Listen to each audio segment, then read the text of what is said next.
వాక్యాన్ని జాగ్రత్తగా పరిశీలన చేసినట్లయితే దేవుడు మనకు ఉన్నతమైన ఉద్దేశాలను ఇవ్వాలని ఆశపడుతున్నారు.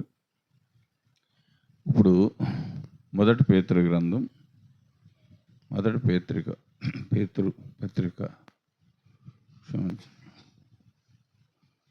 3వ అధ్యాయము మొదటి నుంచి చూడండి. అటువలనే స్త్రీలారా మీరు మీ స్వపురుషులకు లోబడి ఉండుడి. అందువలన వారిలో ఎవరైనాను వాక్యమునకు అవిధేయులైతే వారు భయముతో కూడిన మీ పవిత్ర ప్రవర్తనను చూసి వాక్యము లేకుండానే తమ భార్యల నడవడ వలన రాబట్టబడవచ్చును. వినపడుతుందండి? ఇక్కడ స్త్రీల గురించి దేవుని వాక్యం మాట్లాడుతుంది. స్త్రీల గురించేనా ఏమండి? స్త్రీల గురించే కదా. ఎలా ఉండాలంట? పవిత్ర ప్రవర్తనను బట్టి అండి. మరి ఏమనండి, నా మాట వింటలేదు అండి, నేను చెబితే రాడండి అని చెబుతాం అండి. 2000 రూపాయలు చీరబట్టి కొనపోతే ఈ పూట నీకు బోకాళ్ళి అంటే చచ్చినట్టు కొంటాడు. మరి ఆ విషయంలో లోబడుతున్న భర్త ఈ విషయంలో ఎందుకు లోబడతలా అంటే కారణం ఏంటి అంటే మన ప్రవర్తన దేవునికిని గృహానికి అనుకూలంగా లేనప్పుడు జరుగుతున్నవి ఇవి. 3వ వచనం చూడండి. 3వ వచనం, జడలు అల్లుకొనుటయు బంగారు నగలు పెట్టుకొనుటయు వస్త్రములు ధరించుకొనుటయు వెలుపటి అలంకారము మీకు అలంకారముగా ఉండక సాధువైనట్టు మృదువైనట్టు గుణమును అక్షయ అలంకారం మీ హృదయపు అంతరంగ స్వభావము మీకు అలంకారముగా ఉండవలెను. అది దేవుని దృష్టికి మిగులు విలువ గలది. ఏమంటే ఇప్పుడు మన వస్త్రాలు ధరించినప్పుడు ఎవరు చూడాలి ఏమంటే? ఒక అమ్మంట భార్యాభర్తలు ఇద్దరు వివాహానికి వెళ్ళాలని, అమ్మాయి వివాహానికి వెళ్ళాలి సిద్ధపడు అని భర్త భార్యకి చెప్పాడంట. అవి ఉన్న వస్త్రాలే అటు ఇటు సరి చేసుకుని వెళ్ళి గవ్వ కాళ్ళు చేతులు శుభ్రం కడుక్కుని అంటే పౌడర్ రాసుకుని మంచిగా వచ్చిందంట. ఇదేంటి మంచిగా అలంకరించుకుని రమ్మని చెబితే ఎలా వచ్చావేంటి అన్నాడంట భర్త. ఏంటండి బాగానే ఉన్నాను కదా అని అందంట. అట్లా కాదు, మనం వెళ్ళేది పెళ్ళికి అమ్మాయి అన్నాడు. ఏమండి, పెళ్ళిలో చూడవలసింది మనుషులు నన్ను కాదు, నన్ను చూడవలసింది నువ్వు. ఏమండి, నేను నీ కొరకు ఏర్పాటు చేసిన వ్యక్తిని, నీ ముందు అలంకరణగా జీవించటం నేను ప్రాముఖ్యత. అంతేగాని నేను ధరించుకునే వస్త్రాలు అంటే అనేకలు చూసి నన్ను ఆకర్షించవలసిన అవసరత నాకు లేదు అని చెప్పిందంట. అంటే నేను నీ దానిని నిన్ను గణపరచాలి, నిన్ను అంటే నా సొంతం కనుక, నేను నీ సొంతం కనుక నిన్ను అలంకరించే రీతిలో ఉండాలి కానీ, నిన్ను ఆకర్షించే రీతిలో ఉండాలి కానీ అనేకులకు నేను ఆకర్షణీయంగా ఉండవసరం లేదు అని అందంట. అంటే నెక్స్ట్ వారమే పాపం భర్త చర్చికి వచ్చాడంట అండి. నెక్స్ట్ మరొక వారం భర్త కూడా చర్చికి వచ్చాడంట. అరే, ఇంత విలువైన భక్తిని నేర్పించటకు ఈ దేవుళ్ళు అంత ప్రాముఖ్యత ఉందా అని చెప్పి చర్చికి వచ్చి అతను వాక్యం వింటాకి ఇష్టపడ్డాడంట. ఇప్పుడు ఆ వ్యక్తిని చర్చికి తీసుకొచ్చింది ఎవరండి? భార్య మాటలు. అవును, వాస్తవేనండి. పురుషుడైనను స్త్రీ అయినను అలంకరణ దేనికి అవసరం? గంగిరెద్దుని అలంకరించేది దేనికండి? ఏమండి, దేనికి అలంకరిస్తారు గంగిరెద్దుని? ఏమండి, 4 కుటుంబాల్లోకి తీసుకెళ్ళినప్పుడు అంటే 4 రకాలుగా కనబడుతుంటే అంటే అది చూడు, గుమ్మ ముందు తీసుకెళ్ళి అయ్యగారికి నమస్కారం చేయమంటే మోకాళ్ళు ఉంచుద్ది అండి. అవునా కదా? అలంకరణ చేత అది ఆ యజమానుడికి ఏం తెస్తుంది ఆదాయం తెస్తుంది. ఏమంటే స్త్రీలైనను పురుషులైనను అలంకరణ చేయటం వల్ల వచ్చే ప్రమాద సూచిక ఏంటంటే అంటే బట్టలు కట్టుకోవద్దు, వస్త్రాలు వేసుకోవద్దు అని నేను చెప్పనండి. ఎందుకంటే కట్టుకున్నట్టుకే బట్టలు ఉన్నది ఏమంటే వేసుకున్నట్టుగా వస్త్రాలు ఉన్నాయి. కానీ ఆ ఇతరులకు అలంకరణగా ఉండకూడదనే దేవుని వాక్యం ఇక్కడ మాట్లాడుతున్నది. ఇక్కడ ఏ అలంకరణ కావాలంటుందమ్మా? సాధువైనట్టు, మృదువైనట్టు, గుణమును అక్షయ అలంకారము గల మీ హృదయపు అంతరంగ స్వభావము మీకు ఏమంటే స్వభావం అలంకారంగా ఉండాలండి. ఏమంటే నీ స్వభావం నీకు అలంకారంగా ఉంటే నీ అలంకరణ దేవునికి ఇష్టం అయ్యిద్ది. ఎవరో చూడాలని, ఏమంటే లేకపోతే ఎవరో మనల్ని గొప్పగా చెప్పుకోవాలని, లేకపోతే ఎవరో మనల్ని మెచ్చుకోవాలనో, ఏమంటే మనం మంచి వస్త్రాలు వేసుకోవటం వల్ల ప్రయోజనం ఉందా? ఏమంటే ప్రయోజనం ఉందా? ఈ చొక్కా ఎన్ని సంవత్సరాలు అయింది తెలిసి కుట్టించి? ఏమంటే 5 సంవత్సరాలు అయింది. 5 సంవత్సరాల నుంచి ఊరు వస్తానే ఉన్నా, తీసుకుంటానే ఉన్నా. అర్థమవుతుందండి? పాత అయిపోయిందని దీని పక్కన ఇలా. ఎందుకంటే ఈ వస్త్రాలకు కాదు కావాల్సింది విలువ, మన జీవితానికి విలువ కావాలి. ఏమంటే మన జీవిత విధానాన్ని జాగ్రత్తగా చూసుకున్నటకు మొదట పవిత్రమైన వాటిని మనం అనుసరించి నడవటకు ప్రయత్నించాలి. ఏమంటే బట్టలు వేసుకునటం, ఏమంటే అలంకరణ చేయటం అవి గొప్పవి కాదు. హృదయ అలంకరణ దేవునికి ఇష్టమైనది. అంటే బట్టలు కట్టుకోవద్దండి అనొచ్చు, కట్టుకోవద్దని అనట్లా, కానీ తగుమాత్రముగా, ఏమంటే తగుమాత్రంగా ప్రవర్తించాలి. నీవు దేవుని మందిరంలోకి వెళ్తున్నప్పుడు నీ ప్రవర్తనను జాగ్రత్తగా చూసుకోమని వాక్యం చెబుతుంది. అంటే ప్రవర్తన చాలా జాగ్రత్తగా ఉండాలి. ప్రవర్తన యందు మనము అంటే అతిశయపడవసల్లా, దీనులుగా తగ్గించుకుంటే దేవుడు మనల్ని నిదానంగా ఇచ్చేస్తాడు. ఇంకో కొంచెం చూడాను.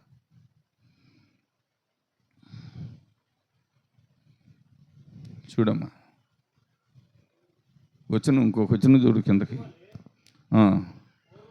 అటువలే పూర్వము దేవుని ఆశ్రయించిన పరిశుద్ధ స్త్రీలను తమ సుపురుషులకు లోబడి ఉండుట చేత తమను తాము అలంకరించుకునిరి. ఇక్కడ అందుకని ఆ ప్రకారమే శారా ఏమందో తెలుసా అండి? అబ్రహాముని ఏమందో శారా? నా యజమానుడా అని పిలిచింది. ఏమండి అతనికి లోబడి ఉంది పడుతుందండి. శారా తన భర్తని నా యజమానుడా అని పిలిచి అతనికి లోబడి బ్రతికింది. మరి దేవుడు ఎంతో ఇచ్చాడు కదా వాళ్ళకి. దాన్ని బట్టి ఏమన్నా అతిశయపడిందా? అంటే భూమి మీద ఉన్నవన్నీ వాళ్ళకి స్వాస్యంగా ఇచ్చాడు కదా దేవుడు. ఏమండి భూమి మీద జనాంగానికి అందరికీ ఆత్మీయ తల్లిదండ్రులు ఏర్పాటు చేశాడు కదా. మరి ఎంత భాగ్యం వచ్చింది? మరి అతిశయపడిందా? జాగ్రత్తగా ఆలోచించాలి. ప్రతి ఒక్క విషయంలోనూ మనం ఆలోచన చేసినప్పుడు, మన ఆలోచన సరిగ్గా ఉన్నప్పుడే దేవునికి మనం అనుకూలంగా ఉంటాము. మన ఆలోచన సరిగ్గా లేనప్పుడు మనం దేవునికి అనుకూలంగా ఉండవండి. దేవుని ముందు నటించేవారికి ఉండిపోతాం. అంటే దేవుని ముందు నటించేవారికి ఉండిపోతాం. బైబిల్ చాలా విషయాల్లో ఖండించిద్ది. అంటే వస్త్రధారణ గురించి కానీ, మాదిరి లేని జీవితం గురించి కానీ బైబిల్ అనేక సార్లు ఖండించిద్ది. ఆ వాక్యం చెప్పినప్పుడు విశ్వాసుల్లో కొంచెం అసహనం వచ్చింది. సహనాన్ని కోల్పోతుంటారు. అంటే సహనాన్ని కోల్పోయి అసహనం చూపిస్తారు. ఎందుకనంటే ఈ వాక్యం ఎవరి గురించి చెప్పారు అంటే ముందు మనం రాసాం. ఇది ఇప్పుడు బైబిల్ రాసి ఎన్ని సంవత్సరాలు అయి ఉంటుందండి సుమారుగా? అంటే ఈ జీవగ్రంథం రాసి ఎన్ని సంవత్సరాలు అయి ఉంటుంది? అంటే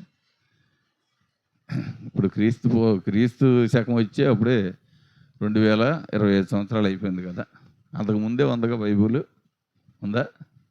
ఏమంటే ఎన్ని వేల సంవత్సరాల క్రితం రాయబడిన మాటలు ఇప్పుడు ఇది కొత్త నిబంధన వచ్చింది అనుకోండి, ఇది కూడా ఏంటంటే 2000 సంవత్సరాలు దగ్గరికి వచ్చేసింది కదా. మరి అప్పుడు మనం ఉన్నామా? 2000 సంవత్సరాల క్రితం ముందు మనం ఉన్నామా? మరి మన గురించి రాశారు ఇది? మన గురించి రాశారా? దేవుని వాక్యం దీనికి మనం అనుకూలంగా వెళ్ళాలి. ఇది మనకు అనుకూలంగా ఎప్పుడు రాదు. వాక్యానికి మనం అనుకూలంగా వెళ్తే మన జీవితాలకి అంటే విలువ వచ్చింది. నా జీవితానికి విలువ తెచ్చిన సిలువ లేనిదే లేదు నాకు విలువ. అంటే మన జీవితానికి విలువ తెచ్చింది ఎవరో? సిలువ. ఒకప్పుడు ఎక్కడున్నావు? సిలువ మనం జీవితంలోకి రాకముందు ఎలా ఉన్నాం? అంటే నేను ఎక్కడున్నాను అంటే నిన్న పొరంబోకలాగా రోడ్లను తిరుగుతూ అంటే రాజకీయ నాయకులంటే తిరుగుతూ అంటే పనికిరాని చెత్త అంతా పోగేసుకుంటూ రేత్రి 12, 1 గంట 2 గంట రోడ్లను తిరిగి జీవించాము. దేవుడు మన జీవితంలోకి వచ్చినాక ఒక క్రమబద్ధమైన జీవితాన్ని దేవుడు ఇచ్చాడు కనుక అనుకూలంగా జీవించటకు ఇష్టపడుతున్నాం. ఇష్టపడుతున్నాం. అందుకని సామెతల్లో ఏమైనా ఉంటుంది, గయాళ భార్యతో ఏగుడి కంటే మిద్ది మీద కూర్చుని ఓ మూలన కూర్చుంటే మేలంట. గయాళ భార్యతో అంటే సంసారం చేయటం కంటే మూలన మిద్ది మీద కూర్చుంటే మేలంట. ఎందుకని ఎప్పుడు సనుగుతూనే ఉంటుంది ఏదో ఒకటి. ఎప్పుడు ఏదో ఒకటి సనుగుతూనే ఉంటుంది. ఆ భార్యతో ఆ పోరు పడలేక ఎడతెగన జోరు అని ఉంటుంది. జోరు వానతో సమానం అంట ఒక్కొక్క భార్య.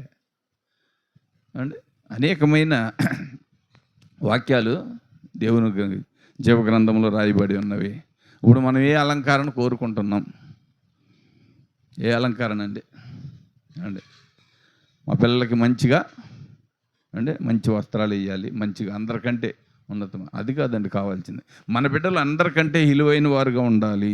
ఇప్పుడు మనం ఎస్తేరు గ్రంథంలోకి వెళ్తే ఎస్తేరు ఉన్నతమైన వ్యక్తి. కోటేశ్వరరావు కూతురా? ఎవరన్నామా? కోటేశ్వరరావు కూతురా? ఒక భేద వ్యక్తి, సరైన వస్త్రాలు కూడా లేని వ్యక్తి. ఆ వ్యక్తిని దేవుడు ఏర్పాటు చేసుకున్నాడు. అనేకులు వచ్చి స్త్రీలు రాజు ముందుకు వచ్చి చక్కగా ఎక్స్పోజింగ్ చూయించి అనేక రకాలుగా నాట్యం చేసి ఆయన గణపరచాలని ఎంతో ప్రయత్నం చేశారు. రాజదృష్టి రాజదృష్టి ఎక్కడ ఉంది? రాజదృష్టిని ఎక్కడ పెట్టుకున్నాడు దేవుడు? ఆయన స్వాధీనంలో పెట్టుకున్నాడు. ఎవరు వచ్చినా చూసినప్పుడు వెళ్ళిపోము. ఎవరు వచ్చి చూసినా ఆయన ముందు ఎంత నాట్యం చేసినా అవసరం లేదు, వెళ్ళిపోమని చెప్పి సైగ చేస్తున్నాడు. ఎస్తేరు వచ్చింది, ధ్యానముగా వచ్చింది, తలంచుకుంది. తనకున్న హీనమైన వస్త్రాలతో ఆ స్థలంలో నిలబడినప్పుడు దేవుని ఆత్మ రాజులో క్రియ చేసింది. ఈమె నా అంతఃపురానికి రాణిగా ఉపయోగించబడుతుంది కనుక ఏమైనా ఉంచండి చెప్పాడు. పేద వ్యక్తి కదండి, తల్లిదండ్రులు కూడా లేరు, పాపం ఉండరా తల్లిదండ్రులు కూడా లేరు. పెదనాన్నగారు అబ్బాయో మరి చిన్నాన్నగారు అబ్బాయో సహోదరుడు ఆయన ఉన్నాడు. ఆయనే అవన్నీ కాపాడుకుంటూ జాగ్రత్తగా తీసుకొచ్చాడు. ఎవరైనా మొద్దుకాయ మొద్దుకాయ తీసుకొచ్చి నిలబెట్టాడు వరుసలో. దేవుడు ఆమెను చూశాడు. రాజు పై సౌందర్యాన్ని చూడాల, అంతరంగ సౌందర్యాన్ని చూశాడు. ఎందుకనంటే రాజు అంతరంగాన్ని దేవుడు బంధించేశాడు. అబ్బాయి గుణవతి ఈమె, ఏమలో మంచి గుణం అన్నది. ఈమెని నీవు ఈ రాజ మందిరంలో చేర్చుకుంటే మంచిదని ఒక ఆలోచన పెట్టాడు. ఆ ఆలోచన ద్వారా అతను ఆమెను ఆకర్షించాడు. ఇద్దరు అందము మోసకరము, సౌందర్యము వ్యర్థము. ఈ దినాల్లో ఎర్రగా బుర్రగా ఉండాలని చూస్తారు మనుషులు. ఏది మంచిది? ఎరుపు మంచిదా? గుణం మంచిదా? రంగు మంచిదా? డబ్బు మంచిదా? గుణం మంచిదా? డబ్బు ఎక్కువ ఉంటే పెత్తనం చేసిద్ది మన మీద.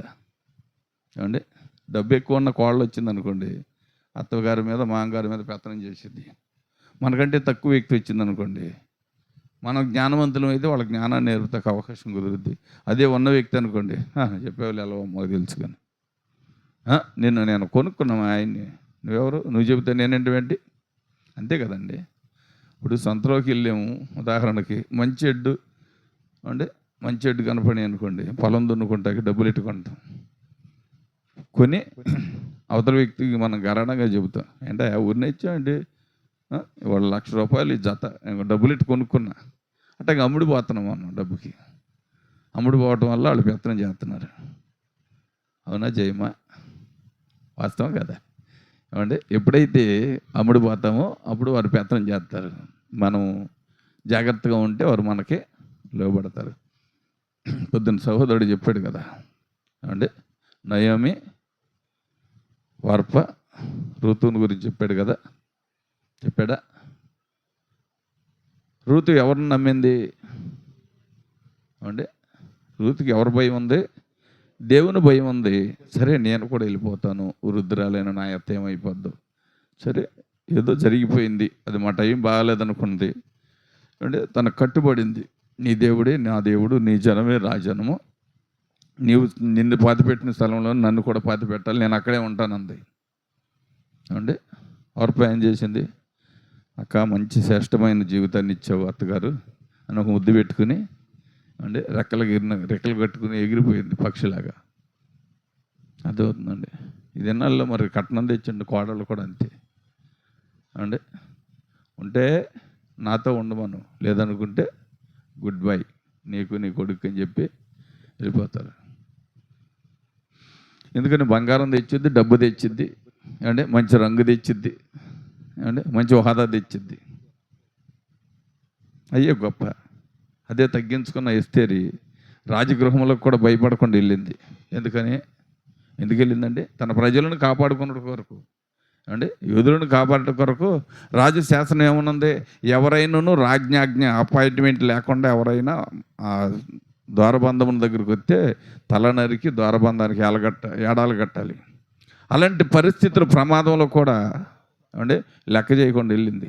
ఎందుకు వెళ్ళింది, తన ప్రజలను కాపాడుకున్నట్టు కొరకు.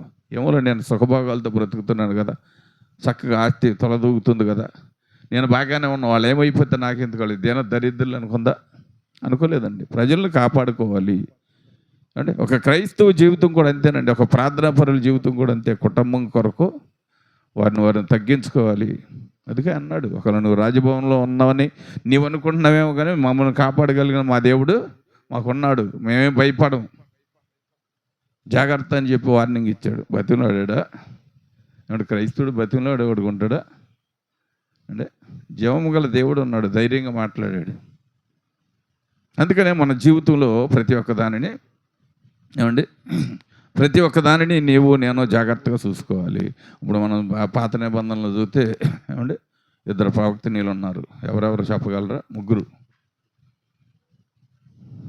ఏమండి, దిబోరా కూడా రాజులకి ఎంతో సహాయం చేసింది తెలుసండి. దిబోరా ద్వారా అంటే ఎంతో సువార్త, ఒక వలత, మిరియాము, 3 ప్రవక్తనీయులే. ఏమండి, మరి కొత్త నిబంధనలకు వచ్చేటప్పటికి ఏమండి పిసికిల్లా అక్కులు వాళ్ళు ఏమన్నా సేవ చేసిన వ్యక్తులు కూడా కాదు, వాళ్ళు సంఘ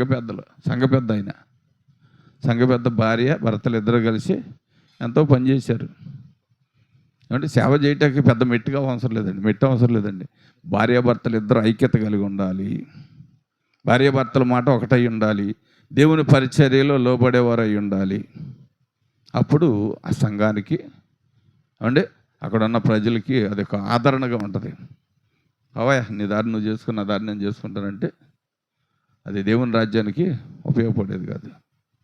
అంటే చెప్పుకుంటూ పోతుంటే వినుకుంటూ పోతారు జనం, అవునా కదా? ఏమండి, వాళ్ళిద్దరూ కలిసి పనిచేశారు. ఎవరిద్దరూ ఏమంటే కొత్త నిబంధనలు ఎవరు ఉండారని చెప్పాను నేను, వారిద్దరు కలిసి పనిచేశారు, కలిసి ఒకే మాట మీద పనిచేశారు దేవుని పని. అందుకే వారి జీవగ్రంథంలో లెక్కించబడ్డారు. వాళ్ళు పెద్దలుగా నియమించుకున్న 7 పెద్దల్లో ఇదొక కుటుంబం. ఒకటి స్టెఫను, అంటే ప్రభు కొరకు జీవించిన కుటుంబాలు 7 వ్యక్తులను ఏర్పాటు చేసుకున్నారు. 2 వ్యక్తులు హతసాక్షులుగా జీవించుటకు దేవుని కొరకు ఇష్టపడ్డారు. మరి మన జీవితం పట్ల దేవుడు ఏం చేయని ఉద్దేశించి ఉన్నాడు అంటే మనం ఏ అలంకారాన్ని కలిగి ఉన్నామో. శారా కూడా చక్కగా ఎంతో వినయముగా తన భర్తని నా యజమాని అని పిలిచింది. మనం వెళ్తాం, అయ్ బాగుంటే ఏముండి అంటాం, లేకపోతే వినపడతలేదా కేకతంటే అంటే బరిగొడ్డిని పిలిచినట్టే వెనక్కి తిరుగుతావా నేను రాను కర్రించుకుని బరిగొడ్డిని కూడా అట్టగా బెదరేస్తారు కదండి. అంటే పిలుపు మంచిగా ఉంటే వందనంగా ఉంటుంది, మంచి తప్పితే ఉంటుంది. అంటే సల్మానయ్య గారు చెబుతూ ఉండడు, గురి తగిలి తగలవలసిన చాట తగిలింది కాబట్టి గొలియోతుని దావీదు జయించాడు, కానీ లేకపోతే పత్ర కింద తొక్కేసాడు గురి తప్పుతూ అయితేని. అట్లాగే మన జీవితంలో కూడా దేవుడు ఒక ఉన్నతమైన ఉద్దేశాలు. ఈ దినాల్లో ఎక్కువ ఈ వ్యర్థమైన అలంకారాలకే మనుషులు ఆకర్షించబడుతున్నారు. ఈ ఆకర్షణ ద్వారా అనేకులు పాడైపోతున్నారు. ఇప్పుడు చూస్తా కొన్నిసార్లు వెళ్ళినప్పుడు అర్ధనగ్నంగా డ్రెస్సులు వేసుకున్నప్పుడు యవనస్తులు ఎంతమంది పాడైపోతున్నారో తెలుసు వాళ్ళని బట్టి. ఏమండి, ఎవరి కొరకు మనం వేసుకుంటున్నాం, అంతేగాని మన కొరకు మనం వేసుకున్నట్టు కనపట్లేదు. ఆ స్త్రీ అందంట, ఎవరు చూడాలండి నన్ను, ఏంటికి నాకు అలంకరణ, నీకు కావాలి. అదే మీ ఇంటికాడ ఎట్లుంటారు తెలుసా అండి, ఇంటికాడ భర్త ముందు మరీ హీనంగా స్వాంతం మురుకు తోళ్ళు బట్టలు వేసుకుని, హీనంగా చింపురు గుడ్డలు వేసుకుని అంటే హీనమైన స్థితిలో కనపడతారు. అది చూడవలసిన వ్యక్తి ముందేమో దరిద్రంగా కనపడతారు, వ్యర్థమైన వాళ్ళ కొరకు అలంకరణ చేస్తుంటారు. అనేకల కళ్ళు వాళ్ళ మీద పడి అంటే వాళ్ళ పాడు చేయటానికి. అర్థమవుతుంది ప్రియులారా, నన్ను మన ఏక శరీరముగా దేవుడు ఏర్పాటు చేసిన భర్త ముందు అంటే మన అలంకరణ, అదే మన అలంకరణ. అంటే మనకు భర్తే అలంకరణ, తెలుసా అండి, భర్తే అలంకరణ, అవునా కదా. అంటే కిరీటం ఎవరు, భార్యకి భర్త ఉన్నప్పుడే ఆమె ఏం చేసినా సరిపోతుంది, ఎలా ఉన్నా సరిపోతుంది. అంటే భర్త లేని వ్యక్తి మంచిగా వెళ్తే ఏమంటారు, దీనికి భర్త చచ్చిపోయాడన్న సీకుచంతో కూడా లేదమ్మా, బరిదిగిచ్చి బతుకుతుంది అంటారా లేదా. చూడు, సులకన, స్త్రీ అంటే సులకన, కానీ చేయవలసిన పనుల్లో కూడా చాలా జాగ్రత్తగా ఉండాలి. అందుకని ఇక్కడ ఈ విషయంలో మరొకసారి 3వ వచనం చూడమ్మా.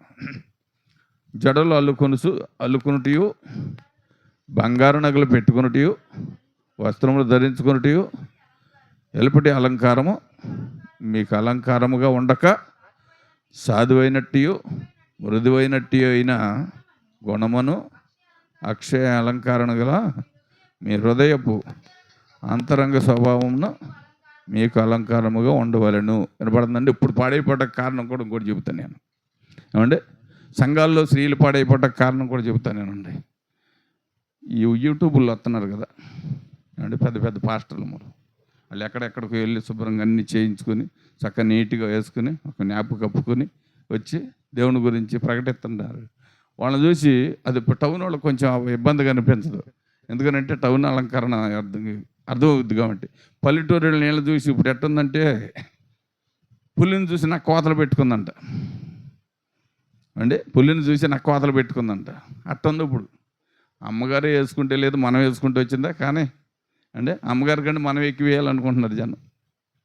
ఇప్పుడు సంఘాన్ని సమాజాన్ని పాడు చేసేది ఎవరు ఏమండి, సంఘాన్ని సమాజాన్ని పాడు చేసేది ఎవరు, సేవకులే. సేవకులు సరైన మాదిరి లేకపోతే విశ్వాసులు కూడా అంతే. అంటే మన ప్రవీణ్ పగడాలు చెప్పారు, కొంతమంది కచ్చేపులు అమ్ముకుంటాకి, కొంతమంది కుర్చీలు అమ్ముకుంటా, కొంతమంది నూనె డబ్బాలు అమ్ముకుంటాకి దేవుని సేవ చేస్తున్నారని చెప్పి మాట్లాడాడు. వాస్తవమే అది. డబ్బు కొరకే దేవుని సేవ చేసేది ప్రతి ఒక్క వ్యక్తి, డబ్బు కొరకే కానీ ఏమండి నీతిని పరిశుద్ధతను యథార్థతను కలిగి జీవించి ఏమండి నీకు 100,000 మంది ఎందుకంటే వందల మంది 1,000 మంది అవసరం లేదండి, సరి అయిన 4 కుటుంబాలను పరలోకానికి చేర్చగలిగితే దేవుని రాజ్యానికి అదే నీకు సహవాసం దేవుని రాజ్యంలో లెక్కించబడుద్ది. 4 కుటుంబాలు చాలు మంచి అంటే 4 కుటుంబాలు మంచి అయ్యి ఉండి అవి దేవుని రాజ్యాన్ని చేర్చగలిగితే ఆ 4 కుటుంబాలతోనే సంఘం దేవుని గుంపులో దేవుని రాజ్యంలో ఎత్తబడే లిస్టులో ఉంటుంది. అంటే 1000 మంది పోరు, లేకపోతే 10,000 మంది ఉన్నారనుకోండి, వెనకోళ్ళు వెనక వెళ్ళిపోతారు. అంటే వాక్యం వినటమే మళ్ళీ వాళ్ళకి లోకం వచ్చి కలుసుకుంటుంది. ఈ దినాల్లో ఫోన్ వచ్చింది, టచ్ ఫోన్ వచ్చింది.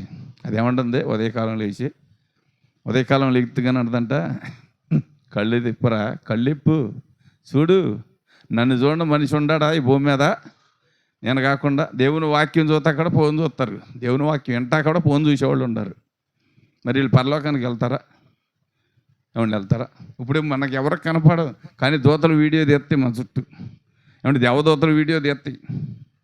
ఇప్పుడు మనం వీడియో తీస్తే ఇక్కడ ఉన్నాం ఎంతమంది దీంట్లో వదిలితే దేశం అంతా కనపడతామో, ఏమంటే దేవదూతలు తీసే వీడియో పరలోకంలో ఉంటుంది మన కోసం. మరి నువ్వు పలానప్పుడు వాక్యం వింటాకి వెళ్ళి ఏమేం చేసావు ఫోన్లో? నేను ఎప్పుడు చూశానండి బాబు. ఎవరు చూశారు? పాస్టర్ గారు చెప్పాడా? పాస్టర్ గారు చూస్తాడా? అంటే మనిషికి ఫోన్ పాస్టర్ గారు ఏం చేస్తాడని చూస్తాడా? దేవదూతలు వీడియో తీస్తుంటాయి, అట్లు పడిపోతాం మనం, ఇంకెక్కడికి వెళ్ళాం. ఇక్కడ ఒకవేళ ఎవరి కంటెన్ పడినా తప్పించుకోగలం, కానీ అక్కడ తప్పించుకుంటాక లేదు. ఏమంటే అక్కడ రుజువు పరచబడిపోద్ది, గ్రంథంలో ఎక్కేద్దాం ఈ నైట్. ఇప్పుడు చూసామనుకోండి 12 లోపు దాని గురించి ఒప్పుకోకపోతే అది జీవగ్రంథంలో, ఇది ఏరొక గ్రంథంలో ఎక్కించబడిపోద్ది. ఇంకా నువ్వు చనిపోయినాక అక్కడికి వెళ్ళినప్పుడే ఆ గ్రంథం ఎప్పబడుద్ది. ఇక మధ్యలో దాంతో ఎవరికి పని లేదు. ఏ రోజు ఆ రోజే లెక్క ఎప్పుడు వచ్చిద్దండి? ఏమంటే మనం ఇక్కడి నుంచి వెళ్ళిపోయినప్పుడు ఆ గ్రంథం విప్పబడినప్పుడే మన చరిత్ర మొత్తం వచ్చింది. కొంతమంది అనుకుంటారు మధ్య గదిలో పడుకున్నాను నన్ను ఎవరు చూడలేదనుకుంటారు. వాళ్ళ లిస్ట్ కూడా దేవదూతలు సీసీ కెమెరాలు పెడతాయి. ఏమంటే సీసీ కెమెరాలు పెట్టి వాళ్ళు కూడా చేస్తాయి. వాళ్ళు ఏమేమి చేస్తున్నారు, ఏమేమి చూస్తున్నారు, ఎందుకు ఇలా చేస్తున్నారో కూడా, అంటే దేవుని వాక్యం అంటే నిర్లక్ష్యంగా ఎందుకుంటున్నారు అటు విషయం కూడా సీసీ కెమెరాలో పడిపోతాయి. మనుషులు చూడకపోవచ్చు, మనుషులు ఏమి చేయకపోవచ్చు, కానీ దేవుడు లెక్క అడిగినప్పుడు తప్పక అప్పచెప్పగా మనము అయ్యా నేను చేయలేదయ్యా, నాకు తెలవదయ్యా అంటే కుదరదు. తీసుకొచ్చి మనం ముందే ఆడతాయి. ఇదిగో నీ ఫోన్ కంటే నా ట్యాబ్ చూడు ఎంత ఉందో. ఏమంటే మరి పెద్ద ట్యాబ్ ఎంత ఉండదు కదా, అంటే దేశం అంతటిని భరించాలి కదా, పెద్ద ట్యాబ్ ఉంటుంది ఆయన దగ్గర. ఆ ట్యాబ్లో కుట్టేస్తాడు. అంటే మన బయలు మొత్తం చూపిస్తాడట. గోడ కింద నుంచి పైకి ఎడబెట్టి ఎడ జరుపుతూ ఉంటాడు. మనం జరుపుతున్నాం గిట్ట, వాళ్ళు ఎడ జరుపుతుంటారు కింద నుంచి పైకి. ఇదిగో ఎక్కడ, ఇదిగో పలానా రోజు, పలానా తారీఖు, పలానా డేటు, పలానా టైము, పలానా నిమిషాలు, సెకండ్లతో సహా పడిపోతాయి. కాదని చెప్పగలమా? చెప్పడానికి అవకాశం ఉందా? పోనీ మనం ఎదురు మాట్లాడడానికి అవకాశం ఉందా? పోనీ అక్కడ సరి చేసుకోగలమా? అంటే అక్కడ సరి చేసుకుంటే అవకాశం ఉందా? లేదుగా. అక్కడ సరి చేసుకుంటే అవకాశం లేదు. ఎందుకని? శరీరం లేదు, ఆత్మ ఉంది. ఆత్మ ఎందుకు పనికి వచ్చింది? అంటే మనిషి చనిపోయినప్పుడు ఆత్మ వచ్చి ఏడుతున్న బంధువుల చుట్టూ తిరుగుద్ది. నేను బాగానే ఉన్నాను మీరు ఏడవద్దు, నేను బాగానే ఉన్నాను మీరు ఏడవద్దు అంటూ ఉంటుంది. అన్నప్పుడు దానికి స్పర్శ ఉండదు కాబట్టి ఆత్మ గాలి. ఇప్పుడు ఈ గాలి మనకు వస్తుంది, చల్లగా అనిపిస్తుంది, కానీ దాని నుంచి ఏమవుతుందో మనకు తెలియదు. అది కూడా అంతే. అంటే స్పర్శ తెలియదు, అక్కడ మోకరించడానికి శరీరం లేదు. అందుకని భూమి మీద బ్రతికుండగానే ప్రతి ఒక్కదాన్ని సరి చేసుకోవాలి. ప్రతి ఒక్కదాన్ని సరి చేసుకోవాలంటే మొదట దేవుని భయం మనలోకి రావాలి. ఏమంటే దేవుని భయం వచ్చినట్టు మనం నటించినా ఏమంటే దాన్ని ఏదో ఒక రోజు తేలిపోయిద్ది. ఎంతకాలం తాగుద్దండి పాపం? ఎంతకాలం తాగుద్ది? ఈ లోకంలో దాయగలుగుతామా? కప్పెడతామా? దాన్ని గంప కింద కప్పెడి తాగేదా? అంటే రహస్యమందున్న ప్రభువుకి మరుగైంది ఏదీ లేదు. అందుకని జాగ్రత్తగా ఉండాలి. ఇవాళ దేవుని సేవకులను బట్టే సంఘాలు పాడైపోతున్నాయి. నేను చెబుతున్నా, అబద్ధం కాదు, ఇది వాస్తవమే. వాళ్ళు చేస్తున్న ప్రసారాలు ఏమంటే యూట్యూబ్ ప్రసారాల్లో ఏమంటే ఫోనుల్లో అనేకులు చూడాలనుకుంటున్నాం, కానీ దేవుడు మనం చూస్తున్నప్పుడు మనం ఎలా ఉన్నాం అనేది మనం చూసుకుంటున్నా. అంటే మన నీడ మన వెనకాల ఈపు మనకు కనపడదు. వస్తేనా నా ఈపు మీద ఏం మచ్చ ఉందో మీకు కనపడదు, నాకు కనపడదు. నేనంతా బాగానే ఉందనుకుంటా. అది దేవుడు చూస్తున్నాడనే భయం మొదట మనలో ఉండాలి. అంతేగాని ఇతరులు ఎవరు చూడాలని మనం చేయవలసిన లేదు. ఎవరు చూడకపోయినా పర్లే, ఎవరు మెచ్చుకోకపోయినా పర్లే, ఎవరు మనం దూషించినా పర్లే. యశుప్రభుని ఏమన్నారు? రాజ్యద్రోహి, దైవద్రోహి, దేశద్రోహి, మతద్రోహి. అంటే ఏదన్నా ఒక ద్రోహం చేశాడు ఆయన. మరెందుకు అన్ని నిందలేశారు? అందుకని ఆయన చెప్పాడు, నేను వెళ్ళిపోయినాక తోడేళ్ళు మీ మధ్యలో చేరి గొర్రెల్ని చెదరగొడతాయి, జాగ్రత్తగా అంటే జాగ్రత్తగా ఉండమని చెప్పాడు. అదేనే జల్లెడి పడతారని కూడా చెప్పాడు పేతురుతో. అంటే జల్లెడి పడతారు, జాగ్రత్తగా ఉండమని. అన్ని విషయాల్ని మనం జాగ్రత్తగా తెలుసుకోవాలి. ఈ దినాల్లో వాక్యం గంభీరంగా ఉండొచ్చు, కానీ జీవితం కూడా గంభీరంగా ఉండాలి. అంటే పరివర్తన గంభీరంగా ఉండాలి, ప్రవర్తన గంభీరంగా ఉండాలి. నేను చూస్తుంటే అప్పుడప్పుడు కొన్ని చూసినప్పుడు అనిపించింది, ఇంత గొప్ప వాక్యాన్ని బోధిస్తున్నారు కదా దేవుడు, మరి వీళ్ళ పరిస్థితి చివరికి ఏం చేస్తారు అని బాధపడుతుంటా. అన్ని సంఘాల్లో జనం ఉంటారు, మన సంఘాల్లో జనం ఉండరు. ఎందుకనంటే మనం ముంచి లేపే రకం కాదు. అంటే ముంచి లేపేసినాక వాళ్ళు ఏం చేసినా పర్వాలేదు. ముంచి లేపేసినాక నువ్వు తాగొచ్చు, నువ్వు పాపం చేయొచ్చు, ఏమవుద్దు, అవన్నీ దేవుడు చూసుకుంటాడు. నేనున్నానుగా, ప్రార్థన చేస్తా. అంటే మీరేం చేసినా పర్వాలా, నేనున్నానుగా, ప్రార్థన చేస్తాను, అన్నీ క్లియర్ అయిపోతాయి. మీరు ఎలాగైనా ఉండండి, కానీ ఆదివారం చర్చి మటుకు మానొద్దు. చర్చి మానొద్దు, దేశం భాగం మానొద్దు. అంటే ఇప్పుడు ఏటి కొరకు సువార్త? ఓన్లీ డబ్బు కొరకే. అంటే సంఘంలో జనం ఉంటే అంటే డబ్బు ఎక్కువ వచ్చింది, దీని కొరకేదో కానీ ఒక ఆత్మ నశించిపోతుందని, కానీ అంటే ఒక ఆత్మ అంటే ఈ లోకంలో నశించిపోతుందని బాధ్యత కలిగి ఏడ్చి ప్రార్థన చేసేది సేవకుల కంటే జనాన్ని గణపరిచి పొగిడి గొప్పవారుగా ఎంచి ఏమంటే వారి దగ్గర రాబట్టుకోవటం నేర్చుకున్నారు. ఇందాక చెప్పానుగా 4 రకాలు. అంటే పంజులు కొడతాడు కొమ్ములకి, గోపురం మీద 2 బొంతలు వేస్తాడు, 2 దుప్పట్లు కట్టి పైన బొంతలు వేసి తీసుకెళ్తాడు. దండం పెట్టమంటాడు, నమస్కారం చేయమంటాడు, చేకేయండి చేయమంటే చేయి, కాలు తీసి చేతిలో పెడద్ది. ఏ రీతిగానే నేను డబ్బు సంపాదించాలనేది ఈ గారడి సీమోను గురించి ఉంటుంది కదా అపోస్తుల కార్యములు 8వ అధ్యాయంలో. నీ హృదయం సరైనది కాదు కనుక నీవు దీనిలో అది ఎన్నో వచ్చిన చూడమ్మా, పాలు పంపులు లేవని. 8వ అధ్యాయము 9వ వచ్చిన కాడి నుంచి ఉంటుంది, కానీ కిందకు వచ్చాయి, ఇంకా కిందకు వచ్చాయి 21 కాడి నుంచి చూడు. నీ హృదయము దేవుని ఎదుట సరి అయినది కాదు గనక ఈ కార్యమందు నీకు పాలు పంపులు లేవు. కాబట్టి ఈ నీ చెడుతనం మానుకొని మారు మనసు పొంది ప్రభువును వేడుకొనుము. ఒకవేళ నీ హృదయాలోచన క్షమింపబడవచ్చును.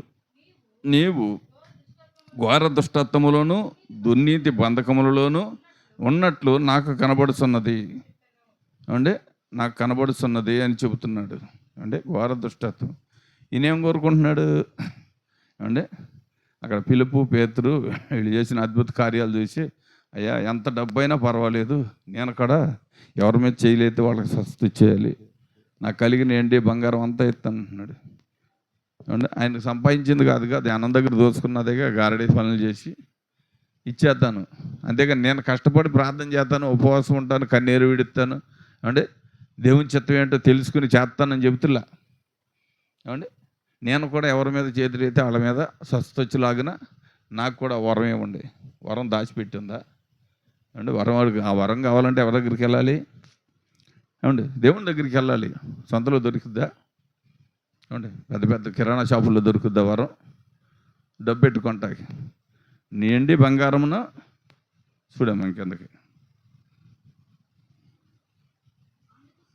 అందుకు సీమోను, మీరు చెప్పిన వాటిలో ఏదియో నా మీదకి రాకుండా మీరే నా కొరకు ప్రభువును వేడుకొనడం చెప్పును. కనపడుతున్నాడు. ఇక్కడ నోరు లేదు, కాళ్ళు చేతులు లేవు, మోకాళ్ళు వేయటానికి ఒప్పుకుంటాకు నోరు లేదు. మీరు చెయ్యండి, నేను సుఖంగా బతుకుతాను అన్నాడు. చదువమ్మా. అంతటా వారు సాక్ష్యం ఇచ్చు ప్రభు వాక్యం బోధించి చదువమ్మా. వినపడుతుందండి. ఈయనేమో ఇక్కడ ఫస్ట్లోనే 9వ వచనం కాడి నుంచి చక్కగా గారడీలు చేసుకుంటూ వచ్చాడు. ఇక్కడ పిలుపు వచ్చినప్పుడు ఇక్కడ బాప్తీసం తీసుకున్నాడు. బాప్తీసం తీసుకుని ఇక్కడి నుంచి అంతకుముందు ఈయనకి బాప్తీసం కూడా లేదనమాట. బాప్తీసం కూడా లేదు, గారడీలు చేయటం నేర్చుకున్నాడు. అందుకనే వాళ్ళ పరిస్థితులను బట్టి మనం ఆలోచించవలసింది ఏంటంటే, మన అలంకరణ దేవునికి అనుకూలమైంది. ఎస్తేరు వలె హృదయాలంకరణ దేవునికి చూపించటకు ప్రయత్నించాలి. కానీ ఈ పైవేషము ఇది మనుషులను మోసం చేసేది. ఈ శరీరమే మనుషులను మోసం చేసేది. మన శరీరము, మన తలంపులు, మన ఆలోచనలు, మన ఊహలు దేవునికి ఎప్పుడు అనుకూలంగా రావు. ఎప్పుడు వేటి మీద ఉంటే ధనాపేక్ష, ఘనతలు, ఏ విగ్రహాలు. నేను అనేది ఒక విగ్రహం, నాకు అనేది ఒక విగ్రహం. నేను తలుచుకుంటే ఏదైనా చేయగలను, అదొక విగ్రహం. విగ్రహం అంటే ఈ పూజించే విగ్రహాలు కాదండి. మనసులో ఉన్న గర్వము, అహంభావము, అహంకారము, అవివేకము, అసూయ, ద్వేషము, పగ, మత్సరము, ఇవే సరైన విగ్రహాలు, మనిషి జీవితంలో ఉండే విగ్రహాలు. అంతేగాని మనం వేటినో పోల్చుకోవసరం లేదండి. మొదట మన జీవితంలో ఉన్నదాన్ని మనం జాగ్రత్తగా లెక్క చూసుకుంటే ఏ విగ్రహం చేత మనము ఏ విగ్రహం చేత మనం వంచబడి ఉన్నామో, ఏ విగ్రహం కింద మనం వంచబడి జీవిస్తున్నామో దానిని పరిశీలన చేయాలి. దేవుని యందు భయభక్తులు కలిగి జీవిస్తున్నామా, లేదు నేను అనే అహంభావంతో ఆ విగ్రహం కిందే ఉండి మనము దిగజారిపోతున్నామా? ప్రతి విషయాన్ని గమనించి ఇప్పుడు ఇక్కడ ఉన్న అలంకారాల గురించి మనం చదివాం కనుక, ఎస్తేరు వలె ఒక మంచి ఎంపిక కలిగి తన ప్రజలను కాపాడుకున్నట్టు కొరకు హామాను చేసిన మొర్దెకాయి పట్ల హామాను చేసిన దుష్కార్యముల నిమిత్తము ఏమంటే తెగించి రాజుకు చెప్పి తను ఎవరినైతే తీయాలని ఉరిగొయ్యి కట్టించాడో అతను ఒక్కడే కాకుండా అతను 10 మంది పిల్లలు కూడా ఆ ఊరు కొయ్యికి అప్పగించబడ్డాడు. హామాను ఏ ఊరు కొయ్యి కట్టించాడో దానిలో 10 మంది పిల్లలను కూడా ఉరిదీయబడే పరిస్థితి కల్పించుకున్నాడు. అంతే. మనిషి ఎప్పుడైనా నేను అనే స్వభావం రాకూడదు. ఆయన వచ్చినప్పుడల్లా ఈయన లేచి నమస్కారం పెడతలా, అదే ఆయనకు బాధ. అంతేగాని మొర్దెకాయి వల్ల ఆయనకు కలిగిన నష్టం ఏం లేదు. కానీ ఆయన వచ్చినప్పుడు లేచి నుంచునే నమస్కారం పెట్టాలి. ఈయనేమో నేను దేవునికి తప్ప యోసేపు కూడా అంతే కదా అండి. ఫరో వచ్చినప్పుడు నమస్కారం పెట్టాడా? ఆయన బదులు పొతీఫరు పెట్టాడు. అంటే యోసేపు బదులు పొతీఫరు పెట్టాడు. పొతీఫరు దగ్గర బానిసగా వచ్చాడు. ఏమంటే బానిస ఏమో నిష్టగా నిలబడి ఉన్నాడు దేవుని పక్షాన. ఆయనేమో యజమాని ఏమో నమస్కారం చేసే పరిస్థితికి వచ్చాడు. క్రైస్తవ జీవితం అంతే. క్రైస్తవ జీవితంలో ఒక నిలకడ కలిగిన మంచి ఆత్మ కలిగినప్పుడు ఎవరికి తల వంచవలసిన పని లేదు. మన దేవునికి తప్ప మనం ఎవరికి సాష్టాంగ పడాల్సిన అవసరం లేదు. మంచితనం ఉంటే పలకరిస్తాం. నమస్తే అంటే నమస్తే అంటాం. ఏం బాగున్నారంటే బాగున్నారంటాం. అంటే కరెంట్ పోయింది బాగా